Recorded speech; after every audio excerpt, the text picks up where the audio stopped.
The high-stakes struggle between President Trump and fired FBI Director James Comey is our top story again tonight. The president has answered Comey's Senate testimony with outright denials, new talk of possible tapes, and a pledge to tell his story under oath. William Brangham has the story. No collusion, no obstruction. He's a leaker. The president publicly broke his silence about James Comey's testimony today in a Rose Garden news conference with Klaus Lohannis, the president of Romania. We were very, very happy, and frankly, James Comey confirmed a lot of what I said, and some of the things that he said just weren't true. The whole truth and nothing but the truth, so help you God. The fired FBI director yesterday testified several things: that he took detailed notes of his conversations with the president to protect against Mr. Trump lying about what was said. He said he leaked some of those notes last month, hoping to prompt the naming of a special counsel. I needed to get that out into the public square. He did tell President Trump several times that he was not specifically under investigation. And, Comey testified, the president pressured him to end the probe of former National Security Advisor Michael Flynn.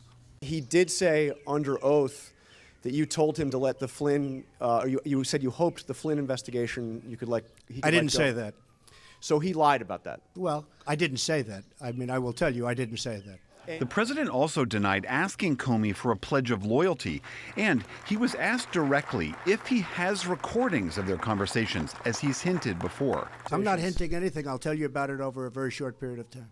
When will you tell us about the recordings? Over a fairly short period of time. Are there tapes, sir?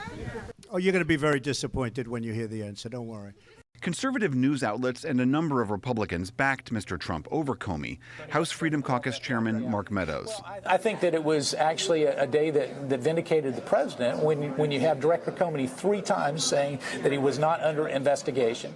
Republican Senator Susan Collins, who's on the Intelligence Committee, said Comey was wrong to leak his notes, but she defended him as well. I found him to be credible, candid, and thorough. Doesn't mean that every memory he has is exactly right or that there aren't different interpretations, but he testified under oath. This led to another question for the president. So he said those things under oath. Would you be willing to speak under oath to give your version of those events? 100%. So if Robert Mueller wanted to speak with you about that, I would be glad to tell him exactly what I just told you, Jeff. On the other side of the aisle, Democrats pounced on Comey's claims about the president. House Minority Leader Nancy Pelosi. I think there's no question he abused power. Whether he obstructed justice remains for the facts to come forward, and that's what we want are the facts. Meanwhile, leaders of the House Intelligence Committee asked Comey for his notes and memos. They also asked the White House for any memos or recordings of the meetings, if they exist. For the PBS NewsHour, I'm William Brangham.